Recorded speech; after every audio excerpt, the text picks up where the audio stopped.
Oh, hey, we are now live. This is episode 8 of Yo, Is This Podcast Tiki? With your host, Olmac.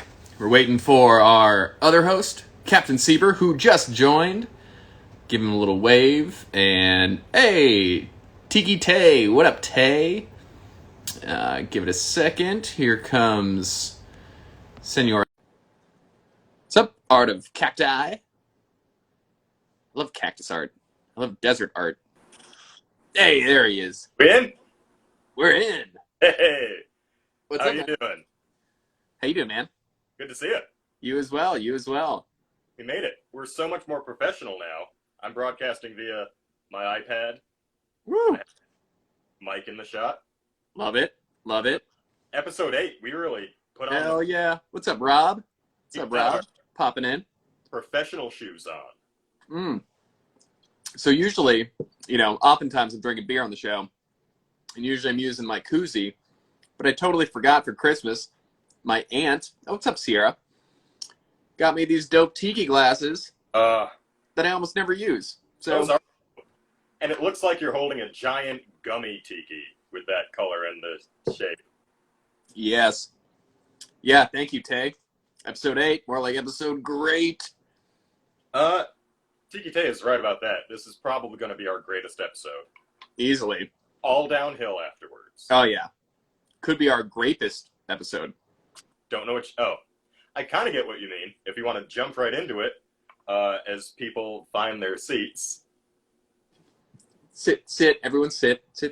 By great, you are, of course, you're making a pun about ape. Yep. And the big ape versus the big lizard. Oh, yeah.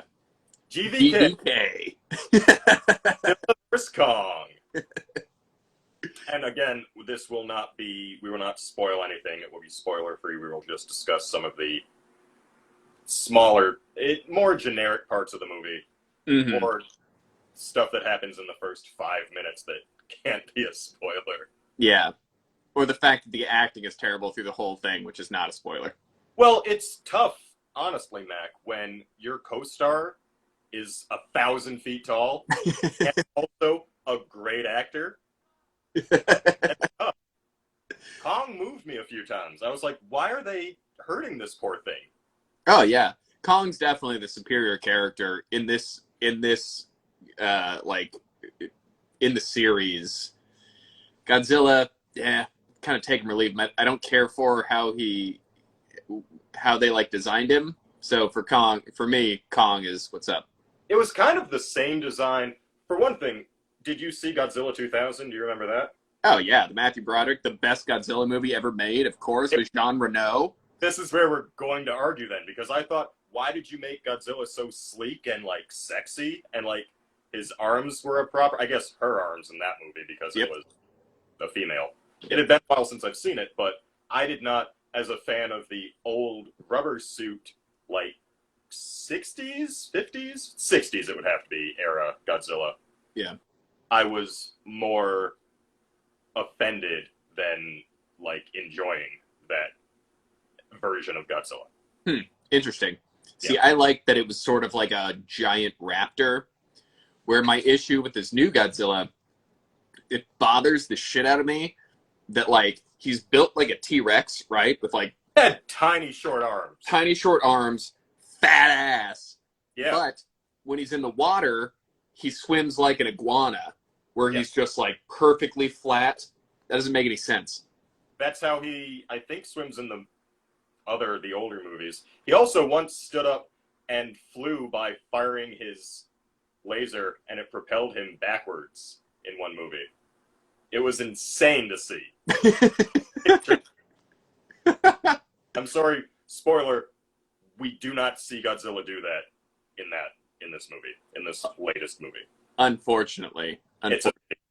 It's a wasted opportunity in my book that Godzilla did not propel himself backwards using his fire breath. There is one point, though, where he just stands up in the ocean, just in the deepest part of the ocean. He's just standing, looking. Well, it's not deepest to him. Also, one thing that was bugging all of us when we were watching this movie, the proportions of these monsters are just all over the place. It's like, Yep. depending on what they're around, they might be 700 feet tall, or they might be like 2,000 feet tall. It doesn't. They're just like, let's see where they are right now.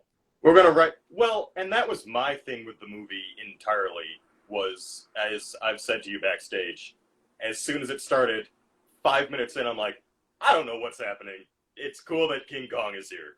Yes. Godzilla has shown up. No idea what is going on, why these characters are doing this, any motivation beyond, I'm a giant kaiju, and I'm going to fight this other one. Yeah. And really, because for me, that's what I wanted from the whole movie, is I wanted a Snyder's cut of just kaiju monster fighting. I needed next to no acting, unless you're like trying to sort of build up like, oh, look, it's the monkey. That was all they did in older ones, but yeah. That was your job. Yeah. Point up. And you get a credit. You get an IMDb for this. Yeah. You would think it writes itself, and it went all over the place in the sense of just working through a number of things that not one of which I understood.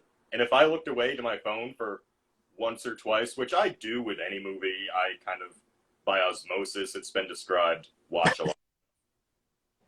Which should be fine. I should be able to come back and be like, oh, I understand why they're in space now.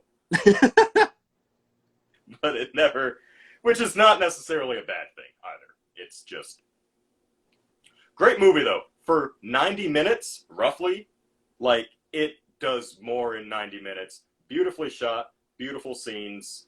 The animation is fantastic, and everyone does the best they can acting with the script that I would assume, was the best they could do. That script is rough, man. I will say that I definitely enjoyed all of the monster fighting. What I was super nervous about going into it is it was going to be like the Godzilla King of the Monsters movie, the last Godzilla movie that came out, where it was all like, it was like watching a Transformers movie where it's all like super close and really quick cut and you can't tell anything that's happened. That's always, that's bothered me. Yeah. Mac, do you hear a car alarm on my end? No. Okay, cool. Because I do, and I just want to wonder if that's... Because I will... Are you having a stroke? No, I don't think that's a symptom of one. But my car might be getting actively broken into. That's pretty tiki. Is it? Not.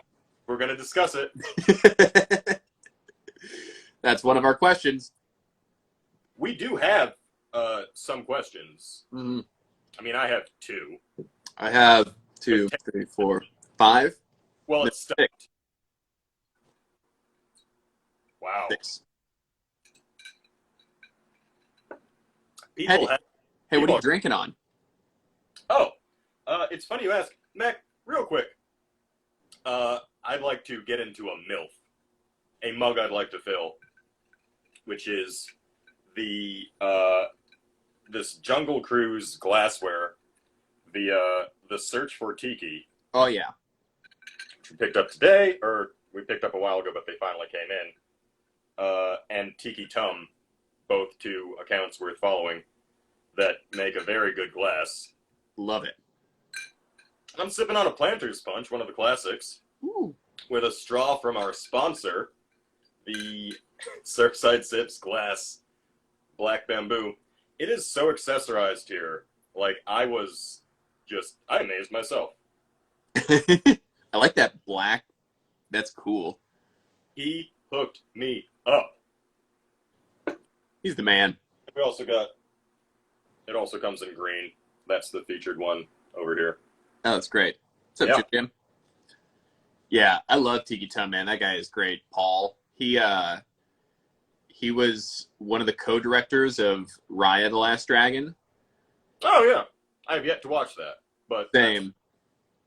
Yeah, but I've been wanting to. It looked really great to me.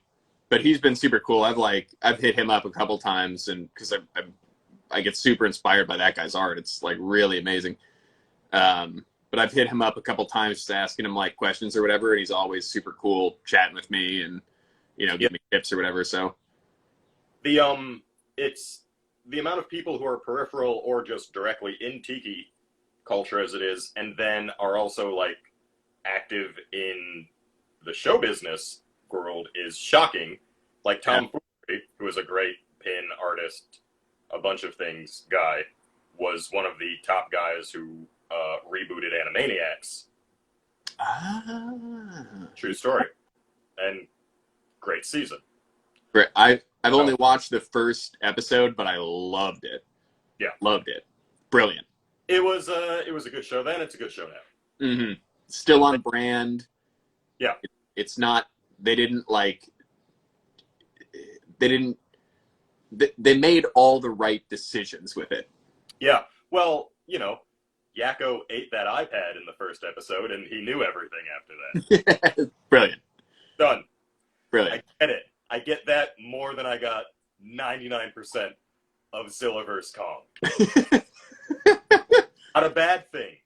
Wasn't asking for a lot. They could have made it weirder, in fact. Kong could have eaten the iPad. Would have been great. Would have been fantastic. Again, spoiler free. We're not going to spoil anything because we didn't get it for most of it. Beautiful flick, really well animated. Didn't understand most character choices. Barely paid attention. Yep. Then they were fighting. Yep. Then Kong got the Master Sword from Zelda and it charged up.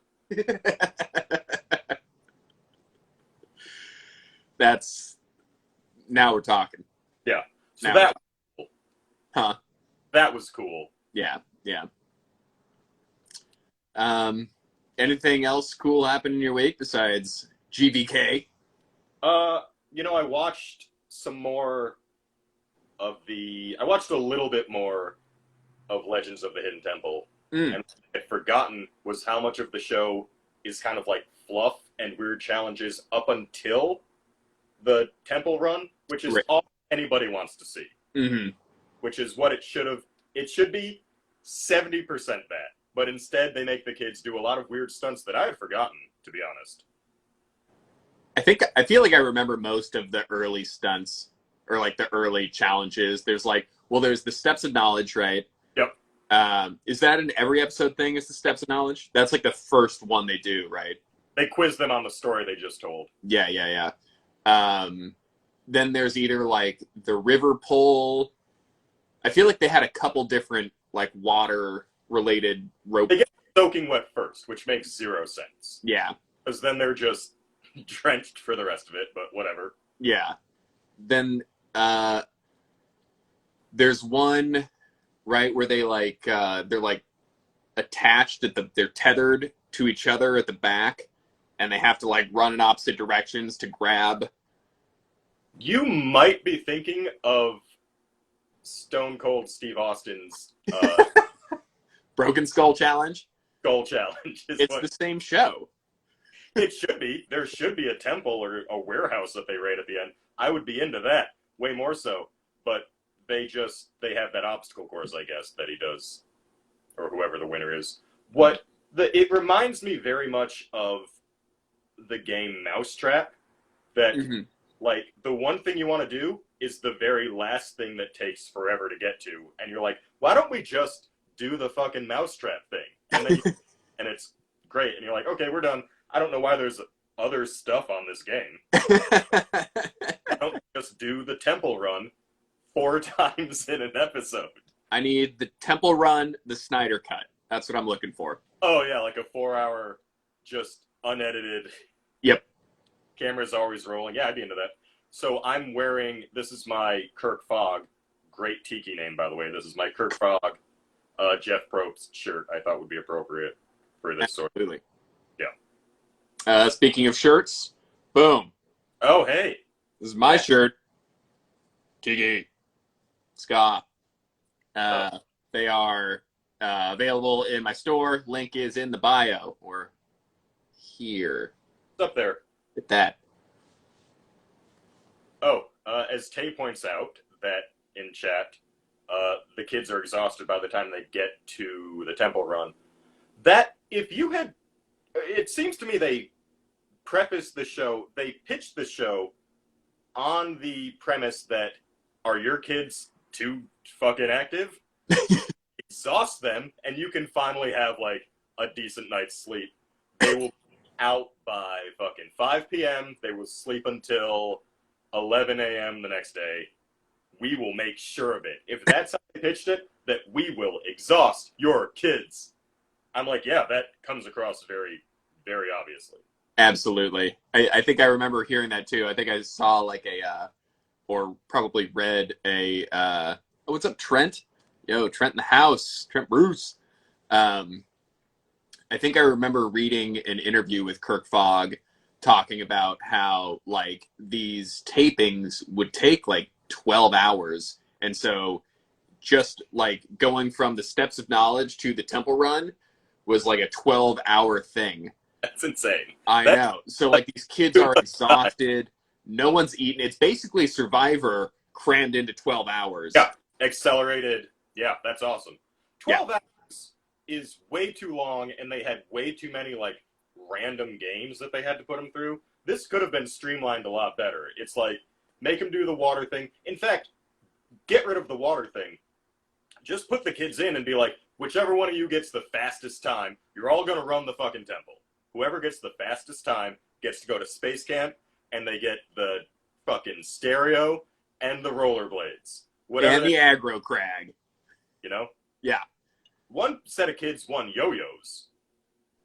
And I was like, that can't be worth the calories you burn. Oh, God. Like, that's cool if that's a good Steps of Knowledge prize. Yeah, if you make it that far, but you still had to pull yourself across a pool. Mm-hmm.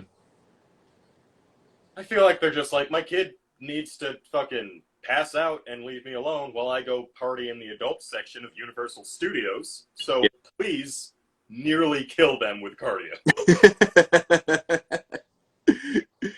I remember going to the Nickelodeon studios at Tay Agro Crag Woodscots. I remember going to the Nickelodeon studios one time as a kid when we were in Orlando, and I got to like try. They would like bring around a bucket of slime that you could like eat and try. You could eat it? Wait. I think it was just cornstarch, if I remember right. Huh? Were you supposed to eat it? Did they encourage eating it, or did some kids just eat it? I just shoved the guy down. I took the bucket. And just chugged it. Okay. It's probably not harmful. But so you got to, what did it taste like? I think it was kind of like, I don't really remember at this point. It was just kind of sugary. I remember thinking like, man, this tastes all right, but if I had gotten this dumped on me and got it in my eyes, I feel like that would hurt. Which was like the whole point of Nickelodeon, right? Was just getting slime dumped on you. So that coincidentally is also my view on most tiki drinks. Tastes great. Don't want it in my eyes. Mm-mm. Not into that as much. Not into that. We did it. We brought it back around. That's cool.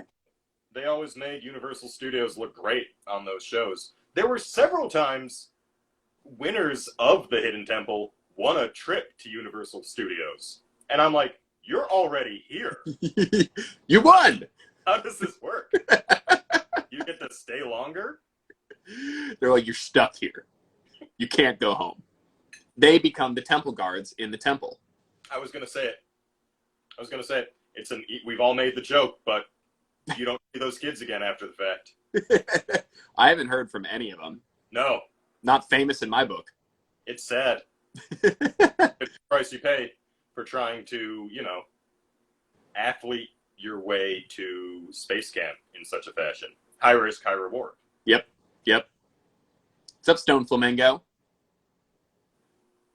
Word. WrestleMania's this weekend. Super stoked about that. There you go. I've only vaguely been following all the build-up haven't been following wrestling nearly as much as I have throughout the past years, but it's because it kind of sucks right now. But excited for WrestleMania nonetheless. You know, I always love a spectacle. But is it Tiki? It's not, but I've got some shirts that are dropping on Friday for WrestleMania on Saturday. I got 2 shirts. Look out for that. I'll throw them up on my shit. Terrific. Pretty stoked about them. You'll love to see it. Love to see it. I can't wait to see them. I have honestly heard nothing about it. I don't know. This is the first time I'm hearing of these shirts. Yes. Yeah. If Trent's still on here, he got a sneak peek earlier because they're wrestling related. So pretty hyped. I've actually been, I designed these a while ago and I didn't really know what to do with them. I was like, should I make stickers or what should I do with this design? But shirts for WrestleMania, it all kind of came together perfectly. Hey, I think I speak for everybody listening now and later that we're all excited for that. Let's hope. Yeah. What'd you get for questions, by the way? Yeah, we want to get into questions right now? I don't know. I'm down.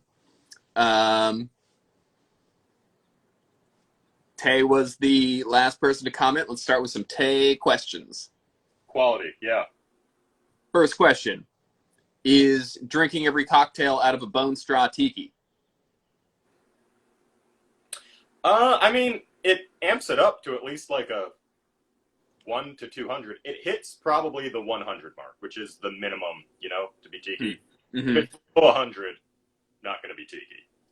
So, how I kind of feel about this is like, because bone straw for me, super tiki. But drinking every cocktail out of a bone straw, you're right. It's like the bone straw adds 100 or 200 tiki points to whatever you're drinking. Yeah. But if it's like a gin martini, it's going to be, you're going to have a sort of handicap to overcome, Totally. 1, what's up, Ian? Good to see you. 2, Stone Flamingo. She says it's bona fide tiki. All right. And I'm going to have to fully agree. Yeah. We're all about puns here. I'm not going to... Tiki pun, that's going to bump it up an extra 50 points. I'm giving bone straws 250 on top of whatever cocktail you're drinking. Wow. Okay. Well, I'm going to be a little more conservative with my points. I will still give the 50-point bonus, but it's going to be 180 at this point. It's not into the 200 due to the vast array of drinks you could be having. Because if it's one of the sort of classic cocktails, like if you're drinking a Manhattan or a martini with a straw, which, by the way, probably don't, but if you choose to, you're not going to get as many points, I would think. So, someone do the math and we'll average that together. And that's... so it comes out to about a 210. I don't know if that's... Yeah, okay. Still seems generous, but I don't know enough math to dispute that. Math is not tiki, I'll tell you what. Based on how I've seen some, high-end tiki bartenders sloshing stuff together, I'm like, it appears they just aren't really counting, and I respect it. Oh, yeah. They're not adding shit. Yeah. Yeah. And they're just sloshing stuff around. They're like, all right, that looks like enough of that. But it's also they've done it enough times that they've gotten an idea of what this should look like, how it should feel. It's all instinct, Yeah. After a while. Yeah. Tay, how much math are you using in your day-to-day of bartending? That's what we need to know here. And general life. Okay, so Ian says not measuring properly is not tiki, which I agree, but measurements, not necessarily math. It's a lot of proportions, I would feel. If you get, provided you know that this needs to be more than that by this much because you've done it enough times, I give it worth pointing out, neither Mac nor I are bartenders. Or mathematicians. Or mathematicians. Some would say the opposite of mathematicians. I would say that. Mac has said that to me. So, worth pointing out that this is our interpretation of how that whole process goes down. Yes. But I do, when I'm mixing a drink, I am, like, scientifically, like, I'm disciplined. I'm like, it's that much to go. I'm going to add it. I have to fix it. Agreed. Same. Same. Oh, I don't know. It's still, I stand by our initial thing. Yeah. I don't know, Tay. Measurements are not definitely math. What if I'm just measuring with a ruler and not adding anything together? We have pushed our audience into pitchforks and torches because of our stances on math. We have previously discussed murder, cannibalism, and betting on children, but it's math that we cross the line. This ruler that I'm using does not have numbers on it. So what do you got to say about that, Tay? Mac, we can't engage. We have to move on. Well, there's a question. We're not going to survive this. All right, next Tay question. Tay also asks, is a Sasquatch holding a pearl diver tiki? Oh, boy. This is getting into it's kind of the same question as is drinking blank with a bone straw tiki. Like, well, let me I'm assuming there's a little bit of backstory, which I think I kind of understand here. At one point, for Tay's birthday, I think it was this past year, Val and I got him the Florida Skunk Ape tiki mug, which is a Florida skunk ape, which is basically like a Florida Sasquatch. That's like an urban legend type thing, right? Yeah. He's wrestling an alligator. Great mug. Yeah. The same people who made that mug put out another mug, which is like a Yeti holding a Bob mug, but like breaking it in half. Hey, Val's here. Oh, hey. Wifey in the house. So I assume that the Sasquatch holding a pearl diver comes from the Sasquatch breaking the Bob mug. So I would say that if there was just a Sasquatch if you came across a Sasquatch in the wild drinking a pearl diver, probably somewhat tiki. But if it were a Sasquatch drinking a pearl diver as a tiki mug, I feel like that makes it tikier. That's fair. Okay. I can't argue with any of that. What would be the ranking you would give that? Yeah. Because in the mug, you've seen Sasquatch. You've said this in your other podcast. I've seen Sasquatch. Yo, is this podcast Sasquatch? Yo, is this Sasquatch real that I saw? A podcast. So you have a better grasp. I personally would not put Sasquatch into the tiki sort of bit, but it does have the adventure, the mystique flair that a lot of tiki tends to lean towards. So I would give it more of a point. Like, I'd be more generous than I would with other things. Okay. I guess. I don't know. Right. I feel like, yeah, the Sasquatch is going to rank low on the tiki scale overall because it's not inherently tiki, but I agree that sort of mystique, mystical adventure, it falls into that category. Yeah. But it specifically holding the pearl diver, that's definitely going to up it some because clearly then said Sasquatch likes tiki, making him tikier than without the pearl diver. Mug he destroyed, but likes the pearl diver. Right. Important to know. Yeah. So opinions on these things. Yes. Yes. So, I don't know, maybe this is coming in somewhere in like the low 300s for me. Now, if he was drinking the Pearl Diver out of a bone straw, that's punching it up 250 points for me. I would like to see him drinking it, sunglasses, big straw hat. Then that's a lot of Tiki points. You're describing a MILF to me right now, Jeff. I need Tiki Sasquatch mug. You know, hey, I love describing a MILF to my friends. It's a good pastime. I do it often. And then we, ideally we end up drinking out of that MILF. We fill that mug. And we drink from it. If the word means anything else, please correct me, because I have yet to hear it in any other context.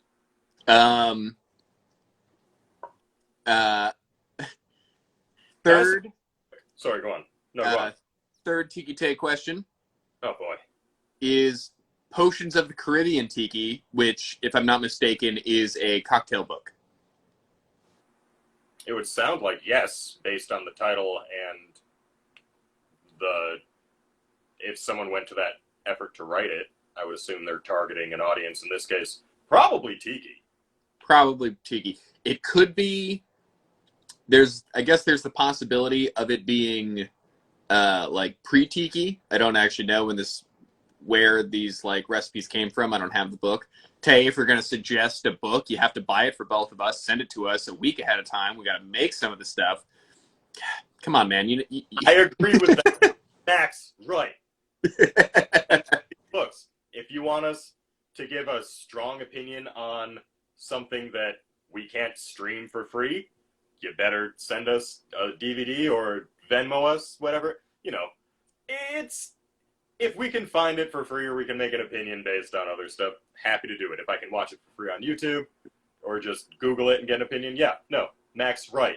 That's how this is going to work. Starting now, episode 8. Keep sending us BS, it's fine. It's a book by Bunbury. That's all I have to read. Okay. They're mostly precursors to Tiki drinks. That would have to be, I would think. Anything by Beach Bunbury, man. That guy is Tiki AF. Yeah. That's boys, I failed you. I'll get you copies, he says in the chat. That's very kind of you, Tay. And it's in writing now, so yes, please. This podcast was sponsored by Chief Tiki Tay and him buying us these books. We got our second sponsor, people. And Surfside Sips. If you want 20% off your Surfside Sips glass straw, use the code word IsThisTiki. Thank you. Got to push those in every time. I feel like, I will forget, and it's good that we say it. I won't, I'll get it in at times, but that was a good time. Yeah. Okay, so assumedly this Potions of the Caribbean book, Beach Bunbury, initial score, I'm gonna conservatively give it a 600 because I haven't read it. But Beach Bunbury, you're at least up at 500.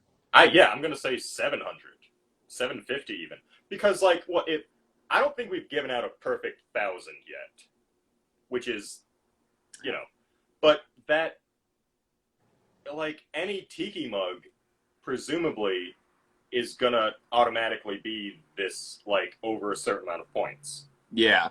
Other stuff is a little vaguer. But, if we discuss, is a toucan, the bird, Tiki, yes, that's gonna be very high, as we discussed birds previously.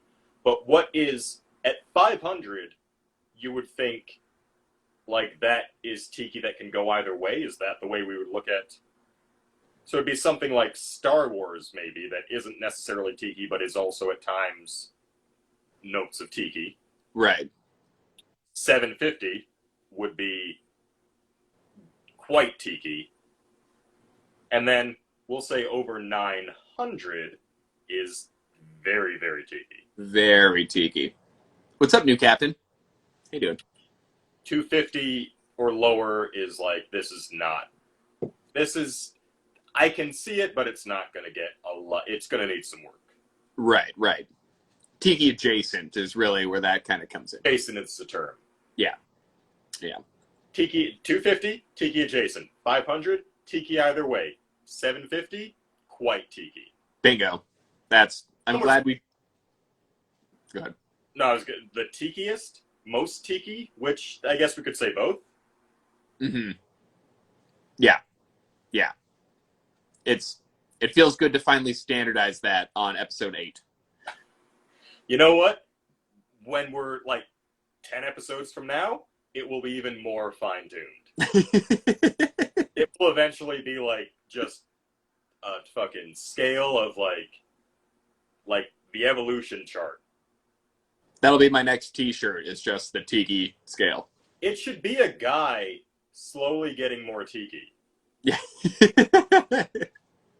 There it is. Yeah. Watch for it. Mac agreed to it. It got recorded. It's in the universe. Yep, it's here. Question from Stone Flamingo. Are the Beach Boys Tiki? So, arguably, my answer from the get, I want to say yes. But there are some purists who would say that the sort of vacation vibe, that is less in the exact vibe of Tiki. Now, like Kokomo, I think is very Tiki, as well as like I'm blanking on the name, but I'll come back to it. There's a lot of, like, if you like pina coladas, some would say Tiki, some would say not, like faux Tiki. So there's a lot of thought on this, and I'm being serious. Like, it has been argued by a lot of people whether the Beach Boys would be Tiki. It's that sort of, like, sure, I could see it, but also I could see why not. Does that make sense? Yeah, totally. The Beach Boys were the first concert I ever went to when I was very small. What'd they play? I distinctly remember them playing Good Vibrations. Of course. That's really the only memory of that concert that I have. It was in Phoenix, and it was at Mesa Amphitheater, which is like, obviously big amphitheater and big, like, grassy hills and all that. And I remember as a child, like, rolling down the hill while they were playing Good Vibrations, and that's really the only memory I have of that. But great. That's a t-shirt. You rolling down a hill. Good Vibrations. It's a great idea. But Beach Boys is still in who I was thinking of before was Jimmy Buffett. Yes.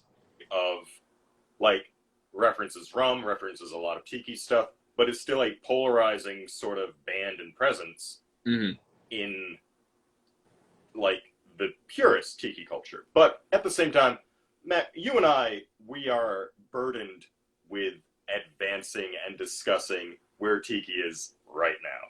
That's us. And so I would say, yes, it is. I would say that they both rank pretty highly for what they are. I'm not going to be mad if I ever hear them in, like, a Tiki bar. But I guess if it pisses off the bartender, I will defer to them. Fair. Yeah, I feel like, anything that really falls into that sort of surf rock category is at least low-level Tiki for me. Yeah, if I'm at a Tiki bar and somebody throws on some Beach Boys on the jukebox, yeah, I'm gonna groove to that. I mean, yeah, I guess really based on our current standardization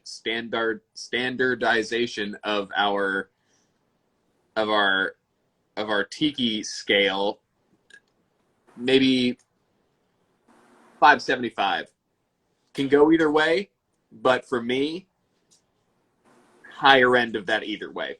So here's what I'll throw back at you in the sense of like, where would Tiny Bubbles, where would Martin Denny rank? If we can give them a ranking, who are some of the original music of classic Mai Tai and classic zombie era tiki bars, what would they garner as a point? And then from there, we would have to be like Jimmy Buffett is not going to be more tiki than Martin Denny. No. Same with Beach Boys. No offense to them, they have beach in their name. Some great songs, but we have to, give credence to the legends. And then the more modern stuff, while respectable, should be proportionally scaled, Agreed. Yeah, I mean, Martin Denny is going to be up in the like 800 or 900s of tiki. I was going to say the same. Has to be, right? Has to be. Yep. Tay says Don Ho. Yeah, same thing. At best, then, I would say that Beach Boys, Jimmy Buffett, are in the 750s, probably. Maybe high 700s, but the other guys are in the, 8 to 9s. And at the lowest, I would say 600. So that's a pretty good, space to be in. Yeah. I think that's totally fair. Okay. Good assessment. I hope that answers your question. Stone Flamingo. Ian from Creeper's Cove asks, Jeff Spicoli. Is Jeff Spicoli Tiki from Fast Times at Ridgemont High? Haven't seen it. I guess I'll watch it. Do you have a take on this? Because I probably haven't seen Fast Times since I might have seen it in college. I definitely saw it in high school. It's been a long time. I haven't seen it through a tiki lens at all. So a bit hard to say for me, I guess, ultimately. Hard to say. Tiki adjacent. okay. Where I'm putting that. Sorry. Stone Flamingo mentions Don Ho's daughter, Hoku. Is that Hoku of Perfect Day and Another Dumb Blonde? Maybe you don't know these songs, Mac. If that's the case, holy shit, this is me learning that now. I don't think I'm familiar with any of this.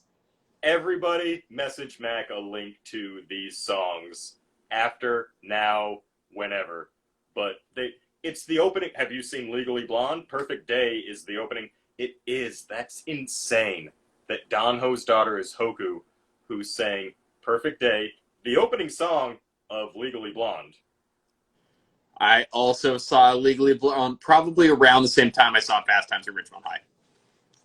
Well, suddenly Legally Blonde gets another 150 points, but I did not know that Tiny Bubbles, his daughter, wrote the songs that I've described here. Probably others, but there are two that come to mind immediately. They are great songs. I'll send them to you. Yeah. Sorry. Stone Flamingo just blew my mind to a degree that I don't think I can give a number. that was the daughter of such a person. Is her name Hoku Ho? Was Don Ho's last name Ho? Highly doubt she wrote them, that's true. Mac, I'm not sure. It seemed to be that way. I don't know if that was a stage name maybe, but if his daughter is this singer now. That is new info to me. That is the wildest thing, because every time Tiny Bubbles comes up on my Apple Music when we're playing just Tiki music in the background, I take a picture, I send it to Mac. There was a joke behind it at some point, I don't remember why. I think it was that I bought the record, and then Mac and I just kept quoting it.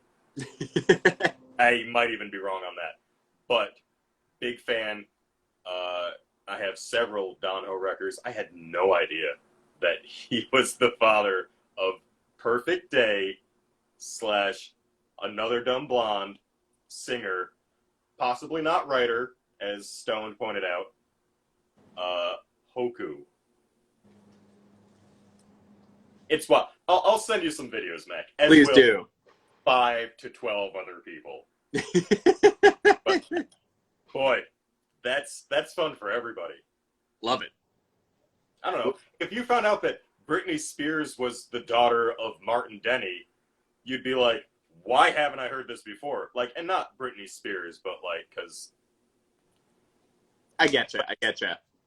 If you found out that Vanessa Carlton was the daughter of Martin Denny, you'd be like, what? Why? How? What? Word. Yeah. So that was... Thank you. Thank you for that info. It was revolutionary. That has thrown me off completely. The last question that I had was from... Oh, yeah. That's true. Yeah.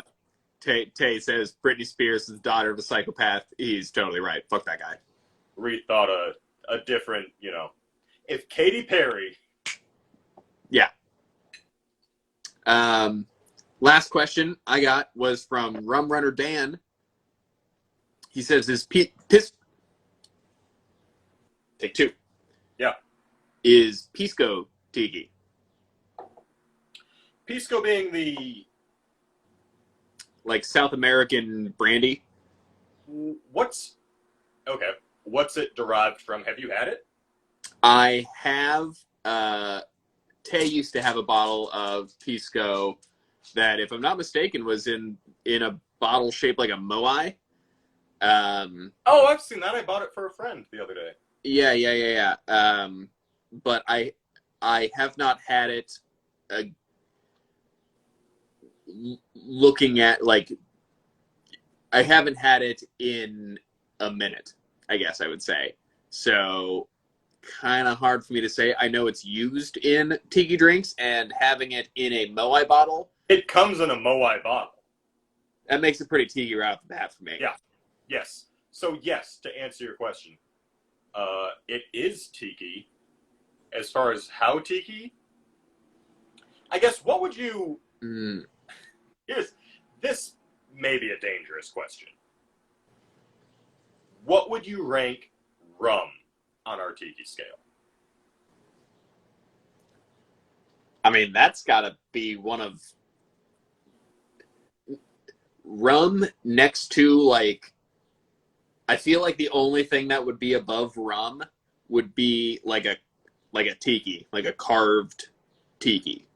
They could both be the same highest possible score, which to me, I think we're going to give them both 1,000, right? I feel like that's where they got ranked. Has to be. That's our first 1,000 are a 11 out of 10. 11 out of 10. And that's absolutely right. We've joked about breaking our scale, but yeah, that's true. So both Tay and Ian say that Pisco makes a great fog cutter. So it's distilled from wine, right, Tay? I think, if I'm not mistaken. It comes in a moai bottle. I remember finding this bottle in the store in my upstate New York hometown and being like, what the fuck is this? Do you know what you have here? More or less. And they're like, yeah, we can't sell those on it. Like, no one's buying these. So it's, I would, on its own though, maybe like a 550. Okay. The Moai is very helpful. If it's in a Moai container, bump it up another 150 to 200 points. Yeah. But it shouldn't be more than... It might be on the same tier as like Jimmy Buffett, Beach Boys. Because not arguably... I mean, it's in drinks, though, so maybe like 1 point more than those guys. Interesting. I would even, based on the fact that it's not specifically Tiki, although the Moai bottle does bump it up, I would have put Pisco just originally in like maybe in the top of the 500s. Okay. But with the Moai bottle, much like the Bone Straw, you got to bump it up at least 100 points. So I'm going to say 600. Okay. 660. 60. 660, 60. Oh, no. Oh, no. And then I hit a buzzer, and, like, all this red light was off on my end. We hit you know, that's... Yeah. That's something I wanted to do, but I worked too hard to get the mic and new iPad working. Well, not new, but, you know, new for Budget. Budget. We got to talk to Andrew about that. Yeah. Our sponsor. Use the code word "Is This Tiki" if you want 20% off your Surfside Sip straws. They're great. Hey. Ian says that not all Pisco is in a Moai bottle. Good point. Well, those Piscos lose a lot of points. When you buy that bottle... Fuck those Piscos. Yeah, you can say that more or less. You can say, Jeff and Mac told me to flick you off as you were buying it. Tiki, that is some good emoji work. Jeffrey hit us with the teapot plus, this is not this Jeff, this is Jeffrey F. Howe. Yep. Teapot plus key equals Tiki. It's not wrong. Equals coconut with straw emoji. Yep. T plus key equals Tiki. Yeah, he's right. He's right. Yeah. That's going to clock in at like at least 800. Yeah. That was all my questions. Did you have questions? I had one from our eventual guest, but only if we're scuba diving for our scuba show, which is going to be very expensive. Which was asking, is Crash Bandicoot Tiki, did you play it, or do I have to kill you, in so many words? And I didn't play it. I think it's on the Switch, the Nintendo Switch, which is the system I own, and I've seen Crash Bandicoot before. I watched a playthrough on YouTube, and it was very like, he's jumping around like Mario, but he's collecting, instead of coins, mangoes. And if you collect 3 Aku Aku masks, you are invincible. And he was on a beach and he was fighting crabs. So, yeah. Tiki. That seems pretty Tiki. I'd give it at least a 550 probably. Yeah. Okay. I'd have to play more of it. There were some other elements, and based on like a trailer I watched as well, he's in a Roman Colosseum at a point. He might be in space. He's all over the place, but he's definitely inherently Tiki in the minimum 500 to be considered Tiki. What sort of animal is he? Is he like a dingo? Bandicoot. He's a bandicoot. Now, is that a real... I think so. I think it is, honestly. Is it really? I think it's like I think it's a marsupial. Okay. Where are bandicoots from? Somebody look this up. Where are bandicoots from? Based on the word, I will say Australia. That's what I had to assume. Plus, he's wearing shorts, right? And Australians wear shorts. He's only wearing shorts and shoes, I think. Huh. Yeah, it's like it's a marsupial. Zoo Books saves me again. But you got to get the set. Otherwise, you won't get the Bandicoot issue. The Bandicoot, that's how they get you. It looks like, yeah, it looks like a little. If you imagined like a tiny anteater crossed with a hamster, or like a furry little mouse anteater, that's what a bandicoot looks like. That's not what he looks like. Interesting. Yeah, that's not what he looks like. Well, He Mac, looks more like a Tasmanian devil. very much so, yeah. But it's, you consider what Sonic the Hedgehog looks like. Mm-hmm. Marsupials native to Australian New Guinea. Thank you, Zarasaurus Rex. Thanks. Yeah. They're just a weird little... They don't behave like he does, I would assume. But neither... Hedgehogs are not as fast as Sonic, on average, so... And don't really care about rings. Let me tell you, they do not. I can tell you from personal experience. Whatever that means. Also, I had to go back to the comments here for a second. Tay says that the coconut mug emoji is not a coconut. It's a fried gourd. A dried gourd used for drinking mate. The metal straw has a screen built in to catch the mate, and I think he's wrong.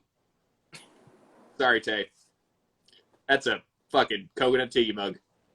I thought it was a coconut. That's definitely coconut for me. Tay, you got to send me a picture of whatever the hell you're talking about, and I'm probably going to shoot it down. I love you.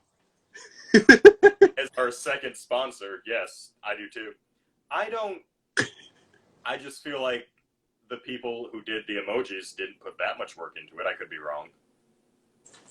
And thank you, Tay. Yeah, send me that picture. And Ian says that Crash Bandicoot has a better ring to it than Crash the Tasmanian Devil. That's probably true. But Crash Devil has a great ring to it. Crash Devil. Crash Devil. Thought it was a coconut. I thought for the longest time. I've been sending it willy-nilly. What would it qualify then as? I guess, you know what, Mac? We should have Tay on to defend this. Yep. From limb from limb. Just kidding, Tay. Big fan. We won't do that to you, but I do. This is something that comes up when we have you on. Stone Flamingo says it's not a coconut with a Surfside sip straw. That's what it is now. What I've always thought. Yep. This podcast is brought to you by emojis. And Creeper's Cove says he'd play Crash Devil. I would also play it. That sounds like a racing. Do you remember Road Rash? Do you remember that game? I mean, what that title says to me is that that's just that's GTA. Yeah, Crash Devil. It's GTA Crash Devil. It would not sell as many copies, but yeah, it's accurate. Grand Tiki Auto. Grand. There's the next shirt, please. There it is. There it is. I will help you design it. Our first collab. Yep. But I think that would be, boy, yeah, I can picture that. That'd be a good one. That should be like the Hawaiian shirt that the first one you make, and it's just a bunch of cars and GTA-esque, Yeah. It's like how the artwork is for it on the cover, where it's like all kind of broken up into boxes with like people's faces, but they're all like different tikis. Yeah. Oh man, I would wear that shirt. I will wear that. If we make that, I will put it on every week. Yes. Tay says he's going to prove us wrong about the emoji thing, and we're going to have to admit it live on the air next week, and he can't wait. And I'll tell you what, Tay, we'll see. Tay, we hear that once a week. And we have never admitted we were wrong. We do not. We don't, okay? And I won't. There you go. But, I have actually, I think it was the Snyder Cut was the first thing where I was like, I I gotta come back and say, after watching the Whedon cut, whoops. Yeah, I keep thinking about you telling me about the Whedon cut, and I almost feel like I gotta throw it on at some point now. You should, just to get an idea as to what they were actually, like, competing with. Yeah. It's insane. Yeah. Which honestly, I feel like it didn't make the Snyder cut better. It just makes the Whedon cut look even worse. Yeah, well, I mean, both, honestly. Word. That's the most... It's tough to do that, but they do it. Word. Go figure. Go figure. The only other question I had was, from Mr. Duncan, why do inflammable and flammable mean the same thing? Which isn't really Tiki, but we can address it. We can try to help. I don't know. I guess just if the word flame is in it, assume that it will catch fire. Don't try and light it on fire. Unless it says retardant after it, you're kind of stuck with fire. Or proof after it. It. Just assume that this will burn you. Mm-hmm. Yeah. No. It's still kind of Tiki because a lot of drinks have fire in them, which is always fun. Yep. Volcanoes, poi. Man, we got to get a poi spinner on the podcast. That's the next. Have you seen that? They light the balls on fire and they spin them around. Yeah. So that would be a guest, right? Yeah. Be in our homes? Yeah. Okay, yeah, I'm into that. Well, we could do it here, I guess. I guess, okay. Is Fire Tiki, the Stone Flamingo asks? I mean, somewhat. Tiki adjacent for sure. Yeah. It's probably sub 500, but that's just because, it's like an element. It's not in every Tiki thing, but Tiki torches and certain drinks have fire in them. I mean, volcanoes created the islands, and we wouldn't have Tiki without all the islands. Well, but that's magma. That's true. But fire comes out of that as well. I guess it does start fires, but magma is just an unstoppable force. Molten rock. Yeah, molten rock. Molten rock is Tiki. Yeah. I'm going to change my name on Twitter to Molten Rock. Molten Rock Jeff, please. I will only respond going forward. Probably won't. Word, you got anything else? No, that kind of covered all my questions, and I'm sure there was other stuff I was going to get into, but I think we covered it all. Did you have any other questions? No, that was all my questions. I will say, I've been super hyped for my new pins, my Puff Puff Pass the Bottle pins, and those should arrive tomorrow. Hey! So look out for those. I should have them up, actually, I guess, Thursday. Okay, yeah, so Friday, this is big announcement right now that I'm just making up. Friday, big merch drop, new pins, 2 new shirts, which are really basically the same shirt, but in 2 different colors. You'll see, it's good. Stoked for that, like so hyped for these pins. I got the proof, so when the place that makes my pins gets them from the factory, they send me a picture before they ship them to me, and holy shit, I can't even tell you how good they look. I'm so stoked on them. Like, easily the best pins I've made so far. So happy. Hot damn. Yeah, stoked. Ian saying he's wearing my hat right now. Thank you, Ian. Thank you so much for all of the shout-outs with Bones, the beach moaner, wearing my hat on your big day out the other day. That's super. They have a skeleton over there at Creeper's Cove named Bones, the beach moaner, and they went out tikiing the other day, and it looked rad, and he was sporting the merch. And last thing I want to throw out, I got a super low stock on my Cursed Seas pins, which is the pineapple anglerfish pins that I have. I've got like 6 left now. Get them while you can. I probably will end up doing some like a seconds sale where I have some of the pins that came out to an extent that I'm not super comfortable selling full price. A little wonky then? Yeah. Just, in the manufacturing, they came out where I'm not. I definitely wouldn't want to charge full price for these. So if you're looking to get sort of a fucked up pin a little bit, let me know. Home. Huh? Give these pins a home. Yes, please.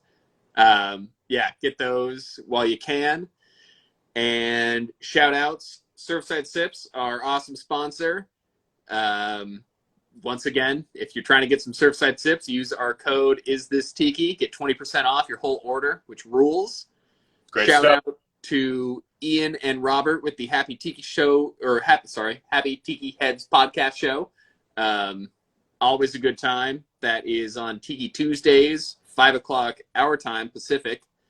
I don't know what time that makes it for them. 7. Where are they? Ian is in Kansas City, and Robert's in Iowa. That's probably 6 and 7 then, yeah. That sounds right. Check those guys out. Always talking about horror movies, Tiki, and ska. Tay is also wearing my Tiki shirt, my Tiki ska shirt. Yeah. Hell yeah. Check it out on my Etsy. And last shout out to Oakwash, Omar. If you don't follow Oakwash, go check him out. He's a great mug maker, like one of the best new guys on the scene for mug making. He just dropped a bunch of pre-orders for his mugs the other day, and they looked awesome. So check him out. I'm stoked to meet up with him and Search for Tiki, who did your mug there at Tiki Oasis in Arizona coming up this month. So hyped about that. Woo, Tiki Oasis. And outside of that, I think that's all I got. Great list. Surfside Sips, great straws, loving mine. The Adventurers Pack on Twitch and Instagram. Check them out. They do some good streaming. And The Odd, which is another member of Adventurers Pack, streaming Hades, streaming Stardew Valley, the farming game. She's a lot of fun to watch. Very much enjoyed watching the Hades stream last week that you. Fun. Yeah, it was good. Yeah. She's slow. She's going to beat Daddy someday. It's going to happen. But that's about it. Tiki Tay, our second sponsor. That's about it. Love it. All right. This was episode 8. Yeah. Thank you so much for tuning in, everybody. We love you all. Love Jeff. Love Kiefer, who you can't see off screen here. Yeah. Buddy. And tune in next week for episode 9. Until then, stay fresh, cheese bags. Hey.